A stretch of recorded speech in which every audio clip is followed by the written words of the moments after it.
Beanfield County sat flat under a wide Kansas sky, with cornfields on one side and wheat fields on the other.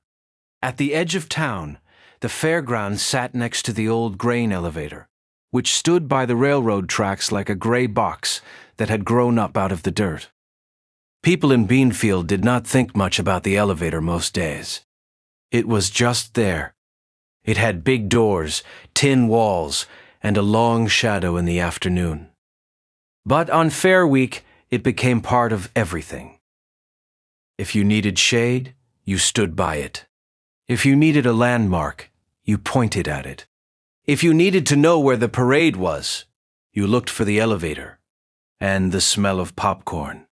Pascal Duffy knew that old place better than most folks. He was a mechanic on Main Street, and if something rattled, squealed, or shook itself apart, people brought it to Pascal. He could fix a farm truck, a lawnmower, a radio, a gate hinge, or a tractor that only ran when it felt like being polite. He had grease on his hands most days, and a calm face that made people think he had already seen worse. Pascal, folks liked to say. You can hear a loose bolt from 3 blocks away. Only if the wind is right, he would answer. That Friday morning, the wind was very wrong. It came from the west in hard, steady pushes. It made the fair tents flap like laundry. It shook the paper signs over the pie booth. It pulled at the flags on the ribbon arch near the parade route. And tied to that arch, right above the red and white striped entrance, was the newest thing at the Beanfield County Harvest Fair, a giant Blue Heron Balloon. It had been made by the high school art club, with help from a church sewing group, and 2 men from the hardware store who owned a ladder too tall for common sense. It was tall as a house and shaped like a heron, with a long neck, a sharp beak, and wide blue wings painted with white tips. The town had been talking about it for a week. The younger kids loved it. The older folks were not so sure. "Looks like a bird that swallowed a weather vane," old Mr. Haskins muttered that morning, while drinking coffee from a paper cup. "That bird costs a lot of money," said Mrs. Helen Price, who was running the fair and trying to keep her hair in place with 3 pins and a prayer. "So I hope it behaves." Pascal was standing by the loudspeaker truck when she said that. The truck had speakers on top and a small generator in the back. It would carry the music and parade calls all morning. The truck belonged to Earl Boone, who drove like he was late for every meal he had ever eaten. Earl climbed down from the cab and wiped his forehead with a red rag. "I parked it where you told me, Helen. The brake is set. The wheels are blocked. If that bird runs off, it is not because I gave it room." Pascal walked around the truck once more, just to be sure. He checked the blocks under the wheels. He tapped the hitch. He looked at the ropes tied to the balloon stand. He gave the long line a tug. The line hummed in the wind. Pascal frowned. He stepped back and looked up at the balloon. It pulled hard against its tie point, leaning a little like a dog that wanted to chase a squirrel. "That line is too loose," he said. Helen glanced at him. "Can you tighten it?" "I can try." He took a wrench from his belt and tightened the metal ring at the base of the stand. Then he retied one rope and added another knot, a square knot with an extra wrap. He set his jaw and stared up at the heron again. "Better?" Helen asked. Pascal did not answer right away. He was listening. He could hear the wind in the balloon skin. He could hear the truck engine ticking as it cooled. He could hear a loose spoon shaking in the pie booth across the walk. Most of all, he could hear the rope making a tiny, thin snapping sound every time the balloon pulled. "Better," he said, though his face said otherwise. "But if that wind gets mean, it may not stay where we put it." Helen looked at the school band coming down the road. "It has to stay." The parade starts in 10 minutes. The band is already lined up. The mayor wants this opening done before the noon crowd comes in. As if to prove her point, the first notes of the school band floated across the fairground. The drums tapped. The trumpets shined in the sun. The band director, Mr. Reed, raised his hand and called out, "Keep your step now. Eyes front." The kids started marching past the newspaper booth and the ticket stand. Some of them were smiling. Some were sweating. One boy in the saxophone row had tied his tie around his wrist so it would not blow away. Then the wind hit again. It came in one hard shove. The Blue Heron Balloon lifted. At first it rose only a few feet. The rope went tight. The ribbon arch shook. One of the paper streamers tore loose and spun across the gravel like a pink snake. Earl Boone yelled, "Hey!" and jumped for the truck door, but the balloon kept pulling. The loudspeaker truck rolled. Its brake held for one long second, then gave with a groan. The front wheel turned.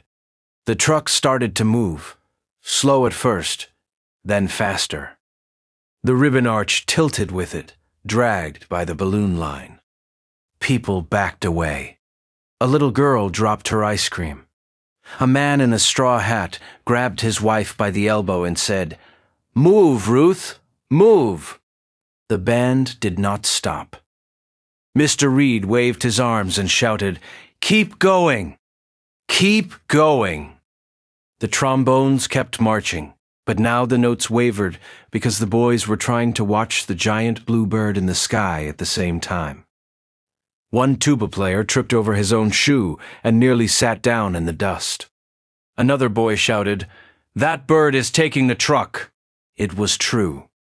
The balloon pulled the arch pulled the truck, and the truck rolled across the fairground toward the grain elevator.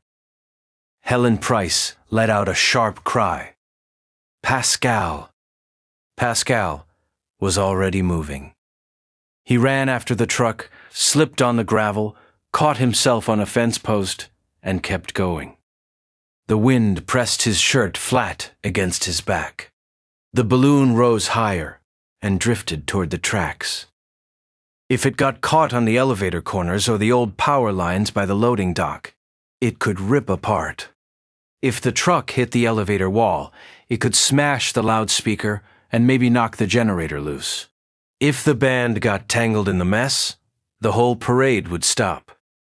And if the fair did not open on time, the pie contest, the farm tool auction, and the calf show would all begin late. In Beanfield, that was close to a town emergency. Earl Boone jumped back into the truck cab and tried the brake again. The truck gave a lurch, then rolled another foot. "I can't hold it," he yelled. Pascal looked around fast. He spotted the old storage shed by the elevator, where Beanfield kept broken tools, spare ropes, and a pile of things no one wanted to throw away. A long iron fence post, hook, hung on the wall there. It was used to pull posts out of hard ground and to yank stuck wire loose from a tangle. It was old, heavy, and almost as tall as Pascal. "Helen," he called. "Get people clear of the tracks." Then he ran for the shed. The door stuck, as old doors do. He hit it with his shoulder. It flew open. Inside, dust floated in a bright beam of light. He grabbed the fence post hook with both hands and nearly laughed at the weight of it. "Well," he said to himself, "this is a fine day to need a long piece of iron." He brought the hook out into the wind and headed for the elevator ladder. The ladder ran up the side of the old building to a narrow platform near the top. Pascal looked up, then at the balloon, then back at the ladder. The heron had drifted above the tracks now, but the truck and ribbon arch were still following it like a puppy on a leash. The whole mess was sliding toward the north end of the elevator, where the corner was sharp, and the metal was old. Helen shouted from below, "Pascal, don't be foolish." "Too late for that," he shouted back. He climbed. The ladder rattled under his boots. The wind slapped his face. At the second landing, he had to stop and hold the hook in one hand while he pulled himself up with the other. The metal smelled hot from the sun.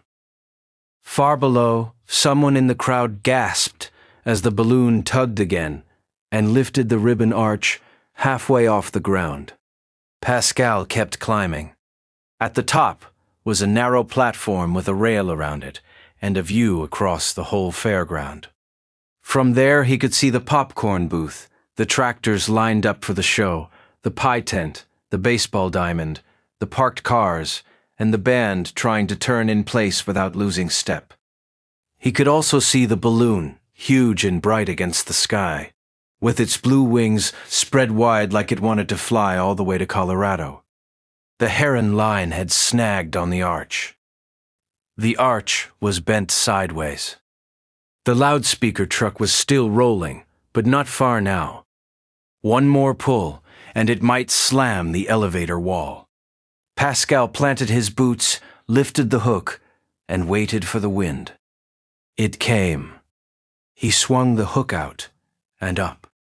The iron tip caught the balloon line with a hard snap. The whole rope jerked. For one wild second, the balloon dipped, the arch shuddered, and the truck groaned to a stop below. Pascal felt the pull go through his arms and into his shoulders. The hook bent a little. The platform shook under his feet. Below, people shouted. He caught it. "Don't let go. Look out." Pascal braced one boot against the rail and hauled the line toward him. The hook slid along the rope. He used it to pull the balloon down just enough for the line to reach the old steel beam at the side of the elevator. Then he wrapped the rope around the beam, hooked it again, and cinched it tight. The balloon fought him. The wind pushed. The heron flapped and strained, though it had no real wings. For one moment, Pascal thought the rope would break. His hands burned. The hook bent deeper, the long iron shaft curving under the strain. The sun was low enough now that the sky behind him turned orange and red. The hook arced through that light like a black road across the sunset. Later, people would say it bent the sunset itself. Pascal set his teeth, took one more breath, and pulled. The rope held. The balloon stopped. The truck below rolled one last inch, then stood still. The ribbon arch swayed, then settled. The band, which had been playing through the whole mess because Mr. Reed had not yet given up, finished the last loud note with a blast that sounded like a trumpet declaring victory over the wind. For a moment, nobody moved. Then the fairground exploded with cheers. Someone clapped. Then someone else. Then the whole crowd joined in. The little girl who had dropped her ice cream began clapping with both hands sticky with vanilla. Mr. Reed took off his hat and waved it in the air. Earl Boone climbed out of the truck cab and leaned against the door as if his knees had turned to water. Helen Price pressed a hand to her chest and looked up at Pascal. "You did that with a fence post hook?" Pascal wiped sweat from his forehead with the back of his wrist. "It was the only long thing I could find."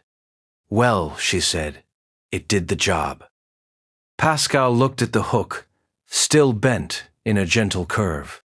"I hope it can walk tomorrow." That made Helen laugh so hard she had to hold the side of the truck for balance. Earl Boone looked at the line and shook his head. "I am not telling my wife about this part. She already says I drive too fast."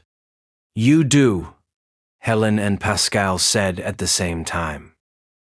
The band started again, this time with a bright tune for the parade. The kids straightened their lines and marched past the fair entrance with their heads up. People cheered from both sides of the road. The loudspeaker crackled, and Helen stepped to the microphone in the truck and said, "Beanfield County Harvest Fair is open." The crowd answered with another cheer. The day went on. The pie contest filled the hall with sweet smells. The 4-hour pigs made a fuss in the barn. Farmers argued kindly about whose tomatoes were bigger. Kids rode the tilt-a-whirl until they came off with smiling faces and wild hair. The corn dog stand ran out of mustard twice. The tractor pull started on time, which made the men at the fence proud, and the children tired from cheering. And above it all, near the old grain elevator, the Blue Heron Balloon stayed tied fast to the steel beam. By afternoon, the whole town had gone to see it. The art club girls came by first and stood with their hands on their hips, staring up at their work as if they had just watched it become famous. "It looks better up there," said one of them, a girl named Lucy. "It looks like it owns the sky," said another. Old Mr. Haskins squinted up at it and said, "Still looks like a bird that swallowed a weather vane. But I admit it has style." Kids began meeting under it. Parents told them, if you get lost, look for the Blue Heron. Before sunset, Helen had a small sign made and nailed to the fence near the elevator. It read, "Blue Heron Landing." That made the whole thing even funnier, because the balloon never landed. It stayed up there, tied safe and proud above the tracks, where every traveler passing through Beanfield could see it from the road. Weeks later, people still pointed at it. "There it is," they would say. Beanfield's own skybird. And if a stranger asked how it got there, someone would tell the story a little bigger each time. They would say the wind was strong enough to push a train. They would say Pascal Duffy climbed the elevator faster than a cat on a hot tin roof. They would say the fence post hook was so huge it bent the sunset in half. Pascal never argued with any of that. He just smiled, wiped his hands on a rag, and went back to work on whatever in town had started rattling next.